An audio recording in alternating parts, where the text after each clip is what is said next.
भाई को उनकी पत्रकारिता के लिए, उनके पत्रकारिता के मूल्यों के लिए, जिस मानवीय स्तर पर उन्होंने ले जाके पत्रकारिता के मूल्य को स्थापित किया है, और मेन स्ट्रीम मीडिया या मनु स्ट्रीम मीडिया ने जिस प्रकार से पत्रकारिता के मूल्य को गिरा के कचड़े में डाला है, उन दोनों के बीचों का जब मैं अंतर देखता हूँ तब मुझे समझ में आता है कि ओबीसी समाज का जो कमेरा एक नैतिकतावादी, एक नैसर्गिक प्राकृतिक आदमी है, उसके नैतिकता के मानक कितने ऊंचे होते हैं, वो नीरज भाई से सीखने की जरूरत है।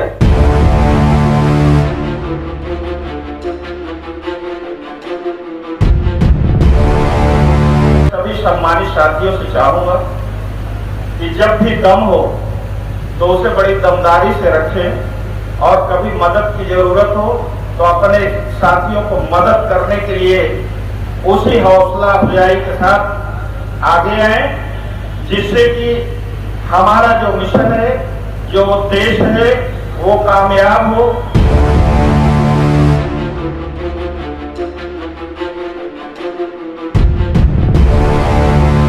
मंडल कमीशन की एक लाइन बोलूंगा, कहने का तात्पर्य जिससे हमारा कल्याण होना है वो हम नहीं पढ़ते। निवेदन है कि वह सारी चीजें छोड़ करके ये कैलेंडर 2-4 बार अवश्य पढ़िएगा।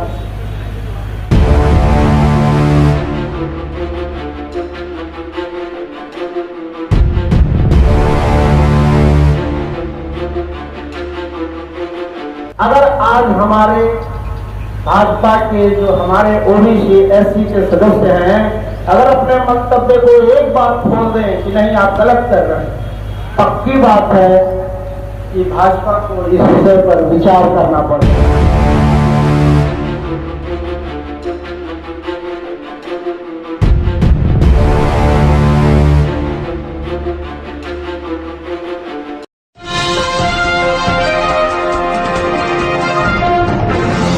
साथियों नमस्कार, मैं हूं नीरज पटेल और आप देख रहे हैं नेशनल जनमत।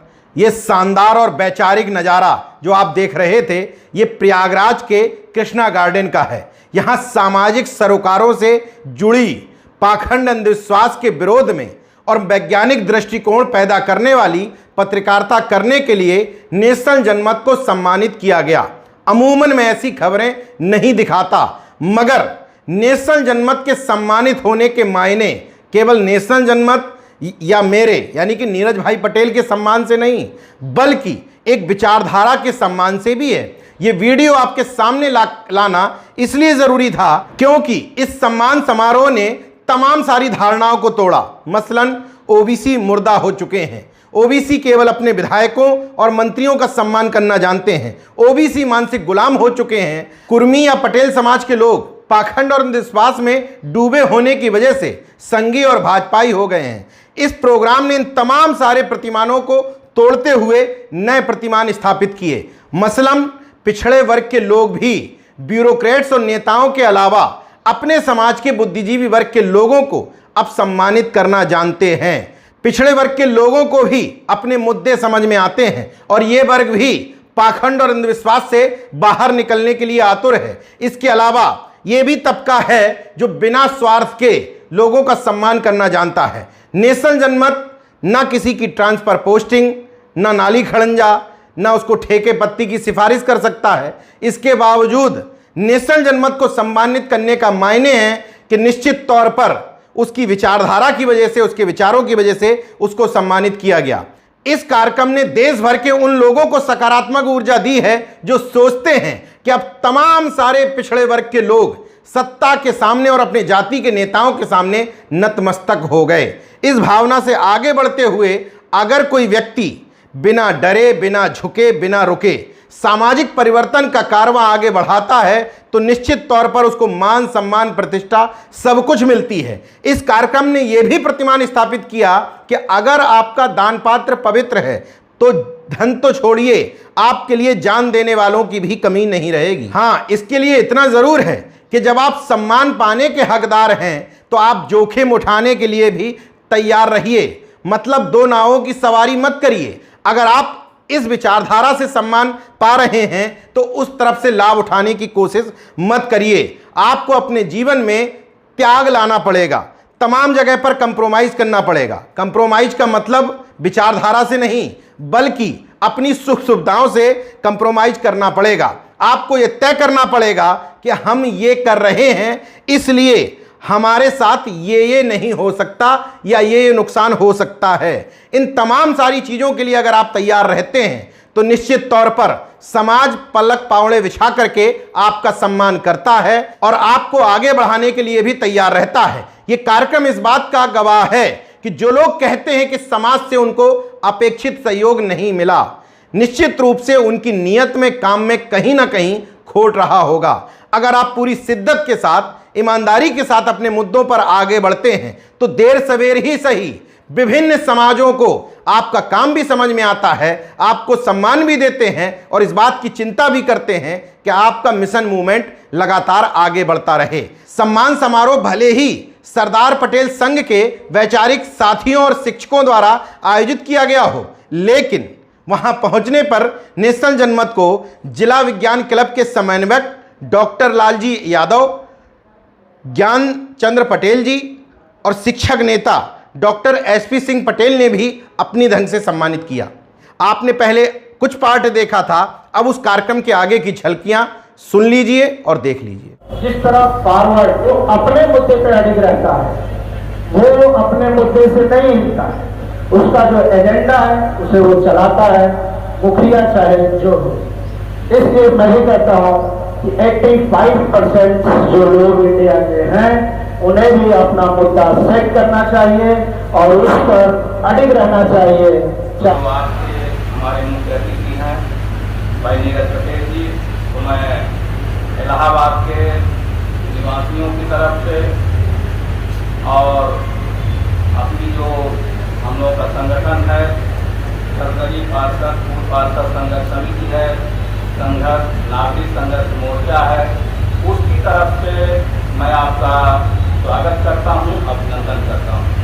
डॉक्टर भीमराव अंबेडकर के रास्ते पर चलने वाले लोग हैं, सरदार पटेल के रास्ते पे चलने वाले लोग हैं, ये शहीद चंद्रशेखर आजाद और भगत सिंह के रास्ते पे चलने वाले लोग हैं, लेकिन आज धीरे धीरे वो आवाजें दब रही हैं। वो आवाजें दब क्यों रही हैं? क्योंकि वो जज्बा नहीं है, वो वैज्ञानिक सोच नहीं है जो नीरज भाई पटेल में है। वो कम गिने चुने लोग बचे हैं जो सही को सही और गलत को गलत कहते हैं, इसलिए हम नीरज भाई पटेल का स्वागत करते हैं। और हम खुद की बर्बादी का यूं जश्न मनाते हैं, हम खुद की बर्बादी का यूं जश्न मनाते हैं, एक सम्मा जलाते हैं, एक सम्मा बुझाते हैं। क्या अजीब फितरत है इन सत्ता के बौनों की, खुद तो बढ़ नहीं सकते कद मेरा घटाते हैं। सबसे पहले तो इस बात के लिए तहे दिल से शुक्रिया। खुद का सम्मान किसको अच्छा नहीं लगता, मगर इन सम्मानों की फहरिस्त ने उन लोगों को जिनको संसद और विधानसभाओं में हमारे मुद्दे उठाने चाहिए, सम्मान कर करके पहले हमने उनको राजा रानी बनाया, उसके बाद में देवी देवता बनाया, किसी ने उनको खुदा के रूप में स्थापित कर दिया। इसलिए चाहे मैं हूं या कोई और, किसी की इतनी तारीफ नहीं होनी चाहिए। मैं तारीफ के सख्त खिलाफ हूं। हौसला अफजाई होनी चाहिए मगर तारीफ नहीं होनी चाहिए। तारीफ से आदमी का दिमाग खराब होता है। मुझे अभी बहुत काम करना है, बहुत सालों तक करना है, इसलिए जब भी मेरा सम्मान समारोह आप लोग करें उसमें मुद्दों की चर्चा हो। मैं जब युवाओं के बीच में होता हूं तो उनसे अनुरोध करता हूं कि आपको कट्टे को तोप बनाना है। आज ये यहां तमाम सारे लोग मुझे बेसब्री के साथ सुनने के लिए इसलिए बैठे हैं क्योंकि मेरा परिचय ऐसे कराया गया जैसे मैं बहुत बड़ी तोप हूं, और हम सबको एक दूसरे को तोप बनाना है। जब भी किसी एक दूसरे के बारे में बताना है तो ऐसे बताना है कि इससे बड़ा तुर्रम खां कोई नहीं है। दूसरा अनुरोध कर लेता हूं, हो सकता है अपने पड़ोसी से, अपने भाई से, अपने सगे संबंधी से आपका नाली खड़ंजे का, घर का, पट्टीदारी का, ईगो का विवाद हो, लेकिन अगर वही व्यक्ति जिससे आपका पट्टीदारी का विवाद है मुद्दे के लिए लड़ रहा है तो एक हो जाओ।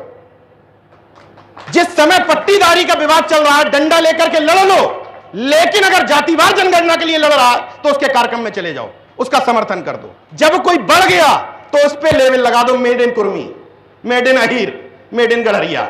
जब वो बढ़ रहा है तब कोई नहीं पूछेगा तुम आईएएस की तैयारी कैसे कर रहे हो, तुम पेट्रोल डीजल का पैसा कहां से ला रहे हो, तुम नेतागिरी कर रहे हो तो तुम्हारे पास गाड़ियां कहां से आ रही हैं, कोई नहीं पूछेगा। इस मंच को मैं बदलाव का वाहक इसलिए मानता हूं क्योंकि इस मंच ने कितने प्रतिमान तोड़े। यहां बैठा हुआ कोई शख्स बता दे कि बैकवर्ड या एससी समाज में कभी किसी संगठन ने पत्रकार का सम्मान समारोह के लिए कार्यक्रम आयोजित किया हो, कोई एक उदाहरण बता दीजिए। हुआ है कभी? कभी हुआ है? फिर कहां से गली गली में पत्रकार आ जाएंगे? सम्मान किसका किया? भैया हमारे जिले में डीएम साहब आ गए फलाने, परिचित है क्या? और वही जब डीएम धर के काटता है तो मैं कहता हूं जात वालों के पास चले जाओ जो ठेका लिए हैं जाति का। भाई तुमने अभी तक सम्मान किया ब्यूरोक्रेट्स का और नेताओं का, 10-10 किलोमीटर 20-20 किलोमीटर दूर से रिसीव किया, अपनी जेब से पैसा खर्च किया, जिंदाबाद मुर्दाबाद के नारे लगाए, तो पत्रकार और प्रोफेसर कहां से तुम्हारे पास आएंगे? वकील कहां से तुम पैदा करोगे? और मैं लोगों की तरफ से यह आश्वासन देता हूं मेरे भाई को कि किसी भी तरफ से हमें हम लोगों से अगर जरूरत पड़े तो आप निश्चित तौर पे हमें एक बात सेवा का मौका दीजिए। मैं किसी भी पढ़ने वाले बच्चे को अगर आर्थिक रूप से मदद की जरूरत है तो आप सीधा मेरे पास भेज दीजिए, पूरी सपोर्ट।